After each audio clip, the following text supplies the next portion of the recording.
Социализмын үед бол нийгмийн үнэт зүйл бол хэрэгцээнийхээ хэрэгээр хэрэгэлдэг тийм их ижилхэн ойролцоо нэг төрлийн хүмүүс амьдардаг коммунизм гэж юм бол манай нийгмийн үнэт зүйл байсан байхгүй юу? Тэрэндээ итгэдэг байсан. Тэгээд тэр бол үгүй юм байна. Хүн болгон ижил байх ерөөсөн боломжгүй юм байна. Хүн болгон өөр байх хэрэгтэй юм байна. Биенээс өөр байх хэрэгтэй юм байна. Гэхдээ тэднийг нэгтгэдэг нэг юм байх хэрэгтэй юм байна. Гэдэг юм руу бид нар явчихж байгаа байхгүй юу? Гэтэл өнөөдөр яг нэгтгэдэг нэг юм бид нар энэ 30 жилд олохгүй байгаа байхгүй юу? Яг юу бид нар нэгтгэх? Яг эх орон гэд ингээд ярихтай зэрэг нэг тийм хийс уралчаад байдаг.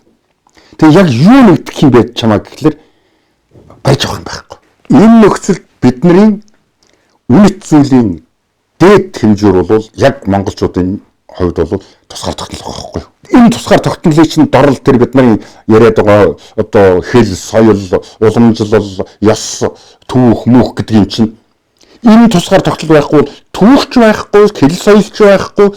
Тэгээ өнөөдөр тусгаар улс гэж өөрийн төр улстай байгаа. Тэр их болог болсон тэр Чингисийн асуудал бол үнэт зүйлийн их том хэсэг нь болж байгаа байхгүй юу? Ягаад монголчуудад ийм их гол тулгуур үнэт зүйл нь болсон бэ гэвэл монголчуудын итгэл найдварын төлөөлөл нь байсан гэж одоо олж харж болно. Чингис хаан гэдэг нэр маш олон зүйлийг хэлж өгдөг. Чингис хаан бол бидний мэдэх дэлхийн түүхийг бүтээж өгсөн хүн юм. Чингис хааны байшин дагалдсан дээр тулгуурлаад дэлхийн түүхтэй танилцахад илүү хялбар байна. Энэ утгаараа өнөөгийн дэлхийн дахны байдал Чингис хааны байлдан дагуултын үр дүн гэж хэлж болно. Чингис хааны үйл амьдрал, үзэл санаа тэгээд түүний ертөнцийг бүтээн босгосон үйлсийн тухай ярихад бол нэг бодлын хэлбэрхэн мөртөө нэг бодлын маш хэцүү. Чингис хааны тухай ярина гэдэг дэлхийн түүхийг ярина гэсэн үг юм. Учир нь дэлхийд дээрх өнгөрсөн олон үйл явдал Чингис хаан болон түүний удирдлагын дор байсан монголчууд, түүнээс хойш үеийн монголчуудтай шууд холбоотой байдаг. Гэхдээ энэ хүн бол хөдсөн дэлгэмсэд морин дэл дээр сэлэм далаагаад энэ одоо дэлхийн талыг одоо нэгэн жолоонд оруулсан юм биш ээ. Энэ хүн бол оюунаараа, ухаанаараа, бэлгээрээ одоо тэгж оруулсан гэж би хувьдаа үздэг юм. Монгол улс өнөөдөр орчин үеийн хөгжлийнхаа шинэ гараан дээр ирээд байгаа. Энэ үед бид нар одоо түүхээсээ сургамж авах, агуу өвдөөсөө бахархах, тэдний үйл хэргийг үргэлжлүүлэх ийм цаг бол ирээд байгаа. Ийм учраас бид нар 13 дахь зууны үеийн Монголын эзэнт гүрэн мандж явах үеийн түүхээсээ бид нар маш сайн суралцах хэрэгтэй. Ялангуяа Чингис хааны тухай бид нар нэгдсэн нэг ойлголт, нэг үзэл бодолтой байх хэрэгтэй. Нүүдлийн соёл иргэншлийг тээж байгаа гайхамшигтай ард түмний дотроос дэлхийн хүндрэлтний оюуны соёлд болон эдийн соёлд бүх удаа салбарт өөрийн гэсэн өнгө төрхтэй одоо юу гэдэг хувь нэмэр оруулсан ийм хүний нэг бол яах аргагүй Чингис. Чингис хааны тухай дэлхийн одоо олон улсын эрдэмтэн тал талаас нь судлаад агуу их улс төрч түүнээ одоо төр засах мэрэгэн бодлого нь өнөөдөр ч гэсэн дэлхийн нийтэд байр сууриа ижилсээр байна гэж их өндөр үнэлдэг. Чингисийн түүхийн ач холбогдол нь өнгөрсөн гэдэгтэй бол байгаа юм биш. Харин яг одоо ирээдүйд бидэнд тус болж чадах зүйл гэдэгт бол энэхүү Чингис хааны түүх нуус тавчааны ач холбогдол нь бол байгаа юм. Манай монголчууд бол Чингис хаанаа бүр мэддэг, Чингис хаанаа биширдэг, шүтдэг. Гэвч Чингис хаанаа бас мэддэггүй. Яагаад мэддэг вэ? Жинхэнэ Чингис хаан чухам ямар хүн бэ гэдгийг бид тэг сайн нягтлж бодоогүй. Өөрийнхөө үдэл төр очиж үжээгүй. Жумхан хүн хайснаар л чигээд явдаг. Тэр Чингис хааныг бол бичиг үсэхгүй байсан мэтээр одоо бичдэг. тэр худлаа Чингис хаан бараг бүх дэлхийг одоо өөрийнхөө оюун санаанд багтааж ядчихсан хүн хэдэн үсэг одоо тогтоогоод тэргээр мдээгүй байсан гэвэл Чингис хааныг бие цэцэн Чингис хаан тэнэг гэж хэлсэнтэй ижил юм. Бичиг үсгтэй байсан зарим одоо Америкийн төвөгч Эдвард бол Чингис хааныг бол Турк хүчтэй, Монгол хүчтэй, Хятад хүчтэй байсан гэдгийг баталж ütсэн байдаг. Зориуд гойвуулсан, зориудаар бол харлуулсан тийм түүхийг бол уншичаар бол байгаад тухайн үеийн Монголын нийгмийн талаар бол буруу ойлголттой бол болсныг бол энэ бүхэн бол харуулж бол байгаа юм л да. Тэгэхээр одоо манай зарим улсууд нэг өнгөрсөн нийгмийн муу хэлбэгээд үндэсний муу хэлээд байгаа юм. Тэгээд одоо социализм үед монголчууд Чингис хаанаа нэрлэхээс айдаг байлаа, бүх юм хоройтой байлаа энэ төр яриа. Чингис хааны магтахыг, Чингис хааны бичиг хоригдсон нам улс төрийн нэгч бичиг баримт байхгүй. Энийг бол би бат олон домноор зориуд ойлгосоо гэж бодож байна. Одоо улс төрчид гадныхны дүлхээсээр ингээд тудлаа хэлдэг. Тэрийг манайхан ялангуяа намын харьяалт, зарим намын харьяалт улсууд ингээд Монгол үндэстний Чингис хаанаа тоохгүй үзэн яддаг байсан энэ төр гэсэн ийм муухай үзэл сурталыг дэлгэрүүлээд байна. Ард түмний энэ талаар доромжилж байгаа байхгүй чинь. Манай ард түмэн бол Чингис хаанаа муу хэлж яг тэгж яж явах тийм ард түмэн биш шүү дээ. Улс төрийн зорилгын үүднээс өөр холбоотон байхгүй учраас зөвлөлтийн эрдэмтдтэй шөргөөсөлдөхгүй байх үүднээс нэлээд даруухнаар тодорхой хэмжээгээр хязгаартай хийж исэн Чингис хаан нус төвшин тухай ярьж исэн болохоос биш. 20 тийм бол байгаагүй шүү дээ. Тэрний одоо жишээ бол Дамжирангуй ингээд орчуулаад төрийн шагнал авсан шүү дээ. Дамжирангуй энийг орчуулсны төлөө хөрвүүлсний төлөө төрийн шагнал өгсөн. За тэгэл Даш Цэдэнгуй, Гадамбуй, Цэрэн Содном, Самуябатар энэ төр гэл улсууд энэ нүгүршин бүр дагнсан судалгаа хийгээл номууд гаргаад төрийн шагнал аваад бүтэн ном гаргаад ингэж ирсэн байна.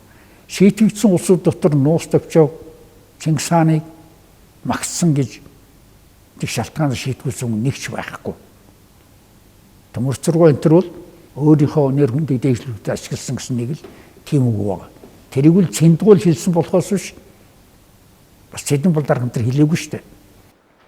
Тухайн үедээ бол маш түүхэн чухал бол үйл явдал бол байсан зүйлс бол он жил бол өнгөрхийн хэрээр бол аш холбогдсон төдийлөн чухал биш бол тооцогддог. Гэтэл эзэн Чингисийн түүх бол он жил бол өнгөрхийн тусам улмал чухал бол болж бол хувираад бол байдаг нэг онцлогтой. Яагаад гэвэл Чингис хааныг яг одоо Монгол ард түмний дотор, Монгол түүхийн дотор ямар одоо үүрэг гаргасан, ямар ярга гаргасан гэж үзэх хэрэгтэй. Тэр талаар харин их чухал хүн яриа байхгүй. Яагаад гэвэл Чингис хаан байсангүй бол дахиад нэг тийм том дараагууд тийм том хүн гарах юм уу бүүмэд. Гэхдээ тийм том хүн гарсангүй байвал Монгол улсыг байгуулаагүй байсан бол монголчуудад Китай тэр Ухаан тэр янз бүрийн хүнүүд ч юм уу янз бүрийн үндэстэй ажиллахаар одоо бараг одоо байгаач юм уу гүйч юм уу тийм ээ. Тийм учраас Чингис хааныг бол яг Монголын талаас үзэх бол яриа байхгүй маш чухал юм байна. Монголын түүхэнд одоо гарамга үйл хийсэн маш олон дайчин эрстэй эзэн хаадууд олон хүний тухай бичигдсэн байдаг. За монголчууд болохоор хуучин одоо төрт яс. За 13 дугаар зууны түүхээр одоо эргэж дахиж одоо омгшиж бахархах ийм одоо цаг үе дахиж бол шинээр түүхээ сэргээх ийм одоо цаг үе бол 1990-ад оноос хойш бол дахиж одоо бий болсон. Чингис хаан яагаад тийм агуу хүн юм бэ? Яаж тийм агуу үйл хэргийг бүтээж чадсан юм бэ гэдг нь бол түүний багада унчирсан тэр маш их зовлон бэрхшээлийн дунд бүхнийг чадна, бүхнийг болгоно гэсэн тийм итгэл дүүрэн өөдрөг үзлээр жигүүлж байсны үндсэн дээр энэ их гавьяа байгуулсан гэж үзэж болно. Тэмүүжин бие болдор оохоо хүнийг татаж чадхаар ингэж хүмүүс өсөн өөлөхийн сургаалын дагуу. Ер нь хүмүүжил боловсролын өөр нэг үр дамжсан, удам залгасан тусгай хүмүүжиж ирсэн. Өрх гэрийн хүмүүжил. Чингис хааны эцэг нь нас барсны дараа Овог аймаг дотроо эрх мэдэл булаацалдах явдал дэлгэрсэн. Тийм ч учраас Эсүхэ Баатрын удмынх нэг нь эзгүй газар орхиж нүүсэн. Тэд бодохдоо угсаа залгамжлахаа ууган хүү Тэмүүжнийг нь сул дорой нэгэн болно гэж бодсон байх л та. Гэтэл Тэмүүж нь сул дорой биш, харин ч өдөр чирэг эрүүл саруул ухаан төгс нэгэн болж өссөн. Тэмүүж гэдэг тэрхүү хүний хувьд надаас бүх зүйл бол хамаарна. Би бүхнийг бол өөрчилж чадна гэж бол үзэж тэмцэлсний үр дүнд тэр хүн бол нэгдүгээрт бол хайртай хүмүүсийг бол хамгаалж чадсан. Нэг аймгийн хүмүүсээ нэгтгэж болж чадсан. Төр засгаа байгуулж чадсан. Эргэн тойронд байгаа хүчирхэг гадаадын улс орнуудыг бүгдийг нь байлдан дагуулж үл чадлаа шүү дээ. Энэ бол ухаанд Тэмүүжний тэр одоо унган чанар багасаа их зовлон өгдөж ард түмэн дотор байсан. Ард түмэн дотор байсан. Энэ үгэн бол одоо Чанчуу момтой уулзаад ирэхдээ шилсэн байдаг шүү дээ. Тэгээ өөрөө бол маш энгийн хүн байсан. Дунд таазын хотуудыг эзлэхэд бол бусад язгууртнууд бол хамаг байдгаараа гоёж алтманган чамгил зөөж орж яхад Чингис хаан зүгээр энгийн Монгол дээлтэй авж ороод хүмүүстэй элэгсэг дотн хандаад ингэж байсан. Чингис хаан өөрөө их мундаг агуу сэтгэгчээс гадна тухайн үедээ өөрөөсөө энд зэрэгцгээс өөрөөсөө илүү жилийн хамт олныг бүрдүүлж байснараа түүний бас нэг амжилтын үндэс гэж хэлж болно. Тэдгэр хүмүүс нь ёс суртахууны хувьд өндөр боловсрч эзэн хаандаа үнэнч зүтгэсэн юм. Дэлхийн түүхэнд ийм агуу төгтөг хүн ховор байдаг. Тэмүүж Чингис хааны өвдөлсөн давал юуган дээр тодгардаг хөөхлөрөөс өөрийнхөө одоо төшмөд жанжидыг ямар одоо шалгуураар авч яана гэдэг дээр л тод харагдах шиг болдё. Энэ зарчмааны гэж зүгээр хөв хүнийхэн хувьд нөхдийн харьцаан дээр маш зарчимтай одоо хүнээ дусыг бол мартдаггүй дусын исэн хүнийг бол дусынх нь хариугаар ачийг хариулдаг одоо тиймэрхүү уламжил байсан учраас багдан найжилд нөхрөлсөн тэр олон хүмүүсээ ер нь мартаагүй их Монгол улс байгуулсныхаа дараа зарим нь одоо Төмтийн ноён, зарим нь Мянгатын ноён, Ач Гавьяагийн Монголын нуут төвчөнд бүр тодорхой дурдсан байгаа одоо. Хамгийн хүнд хэцүү үедээ тэр ах トゥ хамаатанд итгэх бус. Харин амьдралын хатуу хүнд үед таарсан үнэнч хүмүүс илүү найдвартай гэдгийг нь мэдэрсэн хүн юм. Тийм ч учраас өөрийг нь шархтуулж байсан хүнийг ч нөхрөө болгож өндөр албан тушаалд томилж байсан.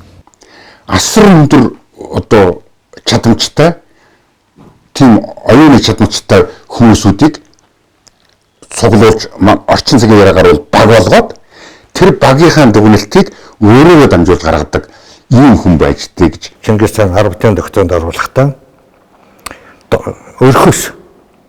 өрх хоолой үлдэн, өрх зэвсгээ үлдэн, тийм ээ. Өрх гараад явхад авгаан үүрэгтэй. Тэр нөхрийнхөө хязгаарт гараад явхад одоо ааруул гурууд хоолхос бэлэн байлах одоо их засгаас өглөөсөн үүрэгт.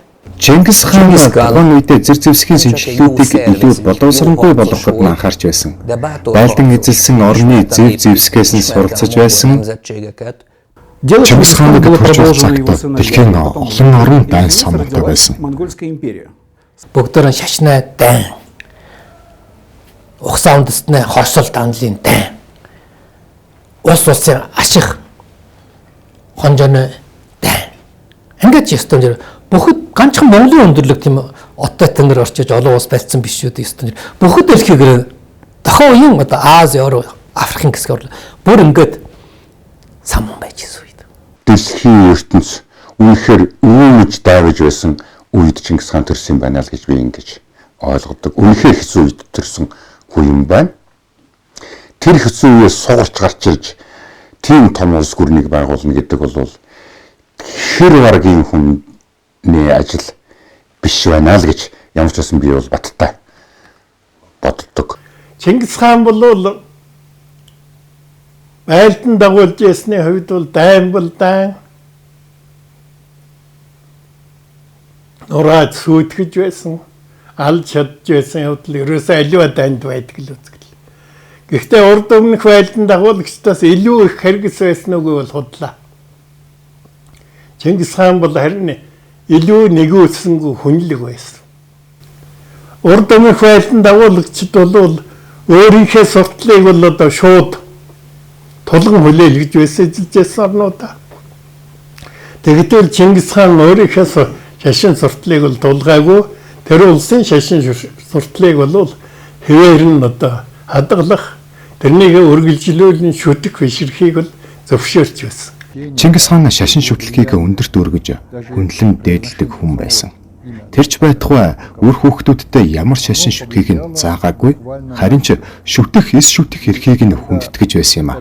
Чингис хаан бол өхөл тойрлын шашинд адил тагш эрх олгосон. Шашнаар нь ажил бодлоор нь яалгаварлан гадарх хатуу цайрдаг.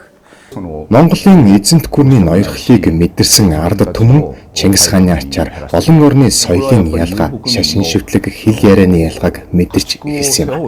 Улс үндэстэн доторх жижиг өрсөлдөөн илүү урт удаан жил үргэлжилдэг бол тэв дамнсан томоохон дайнууд богино хугацаанд л үргэлжилдэг. Дэлхийд дахины нэгэн адил Монголын талч ийм жижиг тулаануудад өрнөж байсан. Харин Чингис хаан тодорхой гарч Монголын тал нутагт амар амгалан тогтоогоод зогсоогүй. Дэлхийд дахинд инх тайван амар амгалан авчирсан юм. Чингис хааны байлдан дагуулын үеэс л дэлхийн хэмээх нэг ойлголт үүссэн. Тийм учраас дэлхийн түүх бол Монголоос эхэлдэг гэдэг нь ийм учиртай. Монголчуудад эзлэгдсэн газар бүхэнд л шударгаас тэгш ирэх үйлчилж, инх тайван амар амгалан ноёлж эхэлсэн байдаг. Энтхийн ерөнхий сайд тасан чавхрал нэр бол монголчууд Аз Европыг нэвт амнан урсч байлаа. Урд нь хинч тийм эзэнт гүрнийг байгуулж чадсангүй монголчуудын очисон газар бүхэнд хуучин гэдэг мэдсүүлж байлаа гэж бичсэн байдаг. Өөрөөр хэлбэл Чингис хааны байлдан дагуулын үеэс л дэлхийд даяараа дундад зууны гүн гүнзгий нойрноосоо сэрж босгоосон байдаг. 13 дугаар зуунд монголчууд 2 жарганы туршид 140 жилийн жилдвэл дэлхийд Монголын агуу их амар амгалан тогтоосон. Тэгээ Монголын амар амгалан шударгаас тэгш ирэхийг нэг л зүйлээс бид харж болно. Энэ бол Монгол Венецийн худалдааны гэр яваа. Энэ хүү гэрээнд юу гэж заасан байдаг вэ гэхээр Венец хүн эзэнт гүрний дунд чөлөөтэй худалдаа арилжаа хийж болно. Жинчид худалдаачид нэг л зүйлийн татвараас өөр зүйлийн татвар төлөх хэрэггүй. Хэрвээ жинчид хулгай тэрэнд өртсөн тохиолдолд Монголын тал бүрэн хариуцлага хүлээнэ гэсэн ийм заалт байдаг. Энэ заалтаас л монголчууд дэлхийд ямархуу агуу их эзэнт гүрнийг байгуулж чадсан, дэлхийд даяараа инх тайван амар амгалан шударгаас тэгш ирэхийг хэрэгжүүлж чадчихсан бай гэдгийг л харах бүрэн боломжтой. За энэ хоёрын үед бол Монгол бол жинхэнэ алтан аргамжийн бодлого явж эхэлсэн. Өөрөөр хэлбэл энэ хугацаанд бол дэлхийн дахинараа одоо амар амгалан сэтгэл тэнүү тэгээд одоо хөгжил дэвшил. Энэ хугацаанд чинь тархаа орсуудыг нэгтгэж чадсан монголчууд тэр тархаа байсан хятадуудыг одоо нэгтгэхэд агуу хятад гүр нийгэмд бий болгож өгсөн. Ойрох дорнод харизмын хөгжил дэвшилд оруулсан. Монголчуудын ачаар анх удаага дорн дахины хятад улсыг хятадын соёл иргэншлийг баруун Европын соёл иргэншилтэй холбосон. Тэгэхээр бол Чингис хааныг бол агуу их галбаачл хамгийн анхны бол дэлхийд дахины глобал эдийн засгийг бол байгуулсан хүн гэж үзэхээс өөр аргагүй. Энийг бол тэр их том одоо дэлхийг хамарсан үйл явдлыг зохион байгуулагч гэж үзэх ёстой. Энэ бол агуу их хүний чанар. Дэлхийн түүхэнд одоо мөрөө үлдээсэн гайхамшигтай одоо түүхэн үйл явдлуудыг товөрвсөн хүмүүсийг бол тэр тусмаа төр тэргүүлж исэн хүмүүсийг бол юугаар үнэлдэг вэ гэхээр хууль тогтоож чадсангүй юу. Тэр энэ дээр ясаг энэ хэмжүүрээр аваад үзэх юм бол Чингис хаан яах ч аргагүй. Агуу их хүн юм. За нөгөө талаар ясаг их эрдэмт том эрдэмтдийн Монгол судлаач эрдэмтдийн үзэж байгаагаар бол энэ Чингис хааны их засаг бол ерөөсөө бараг дэлхийн түүхэнд анх гарсан үндсэн хууль, өөрөөр маш өргөн юутай цараатай ийм хууль гэж хүлээн зөвшөөрсөн байдаг. Төр засгийн хувьд ч гэсэн ер нь хуулийг дээдэлдэг, хуулиар улс орноо засахын бодлого тогтоосон бол өнөөдөр ч гэсэн дэлхийд дахинд бол бас нэг үлгэр жишээ аммаар ийм нэг агуу тал юм уу гэж бодож байгаа. Нэг засаглал доор нэгдэх гэдэг ойлголт Чингис хааны монголчуудад эхэлж үүссэн гэж боддог. Монголчууд зөвхөн дайн тулаан хийж алж хядаж байсан гэхээсээ илүү эзлэгдсэн улс орны хүн ардыг нь тэтгэж байсан гэж ойлгож болно. Хоолгоос хүү гадар нөгч будаа өгчөөлөө. Халдвар зөвсөн өвчин өгсөн тосгонд юмч өгүүлж байлаа. Өөрсдийн хаад ноёддоо дарлагдж байсан ядууст хоол хүнсээр туслах, эмнэлгийн тусламж үзүүлэх, албан татрын хөнгөлөлт үзүүлэх зэргээр дэлхийн хүн ардыг тэтгэж байсан нь одоо үед тодорхой болсон. Тухайн үед би боддгийн ер нь монголчуудын тоо нэг 800 мянган сэтрэг болоо. Гэтэл бол Чингис хаан цэргийн хамгийн олондоо бол 120 мянга байсан. Хин зүрхэн газарт ноёрхлоод ахдаг. Их газар ноёрхлоо. Тэр дэлхийг ноёрхно гэсэн юм. Яагаад бол бүх далайн тайвар гэж байгаагүй учраас энэ их газар хэн ноёрхлоод ахдаг гэж анхаарал нь төвлөж байна. Чингис хааны залгамжлагч нар Хятад, Солонгос орныг бүхэлд нь эзлээд их газар дээрх төдийгүй далай тэнгист ч ноёрхлоо тогтоож чадсан юм а. Далайн тээвэр харилцаа холбоог хөгжүүлэхэд монголчуудын оруулсан хувь нэмэр их байдаг. Одоо тэр Чингисийн байлдан дагуултын амжилт тэр тэсвэрлтийн нууцыг л ярих хэрэгтэй юм л да. Монголчууд ягаад өрөндийн соёл, өрөндийг эзэлчээд, дорныг эзэлчээд тэр соёлд нь ордгоо юм бол гэдэг нь бол үнэндээ одоо бидний тэр эрхэмлдэг оюуны эрх чөлөө гэдгээс одоо энэ өрөндийн соёл тийм ээ зүгээр нэг тийм жижиг тогтолцоо хайрцаглагдсан зүйл байна шүү дээ. Эсвэл хаттын соёл, дорны соёл гэдэг бол бас нэг тийм илээд өндөр түвшингийн хайрцаглагдсан зүйл байна шүү. Харин бидний эрхэмлдэг тэр Монгол ухаан гэдэг бол тийм ээ нүүдэлчтэй энэ ухаан гэдэг бол энтэй зөвлөш юм аа. Монголын ард монголчууд гэдэг бол өн эртний одоо угсаатны одоо дэлхийн хүндрэлтний бас одоо нэг бүрэлдэхүүн хэсэгт багтдаг биедаасан угсаатнуудын нэг шүү дээ. Тэгээд монголчууд бол нүүдэлчдийн одоо соёл иргэншлийг тээж яваа одоо тийм гайхамшигтай ард юм. Тэгээд ингээд соёл иргэншил гэдэг ингээд ярих юм бол манай нүүдлийн соёл иргэнш төв рүү тэмүүлэх биш. Суурин газар бол төв рүү тэмүүлж байгаа байхгүй. Бүгдээрээ хамтдаа юм хийдэг. Манай төвөөс цогтах хүч үзэлдэг. Нэг юм сони юм ажилласан. Эзэн Чингисийн үеэс бол бидэнд бол үлдэж бол хоцорсон нэг зүйл нь гэх юм бол энэ бол бусдаас ямар ч бол хамааралгүйгээр юм болгоныг бол даван туулах, дайсан болгоныг бол ялах, эцсийн далайг бол хүртэл газар нутгийг бол байлдан эзлэх тухай үзэл санаа шүү дээ. Чингисийн энэ үзэл санаа бол түүнийг амьдралын хамгийн хүнд үед бол бий болсон бол хамгийн зөв өөдрөг үзэл санаа. Хамгийн үнэт зүйл өгсөн үнэт зүйл бол Монголын тусгаар нөхцөл эрх чөлөөний мэдрэмж. Энэ бол одоо хэдийн сая доллараас илүү юм л да. Дорн зөвхөд дэлгэрсэн буу дайр галт зэвсгийг Чингис хаан европчуудад ойлгуулсан юм. Хэрв Монголын байлдан дагуулал болоогүй бол дэлхийн зэвсгийн хөгжил бүтэн 150 жилээр хойшлох байсан. Чингис хаанаас хойших монголчууд Чингис хаан хэмээх нэрийн дор дэлхийд дээрх хамгийн агуу эзэнт гүрнийг байгуулсан юм.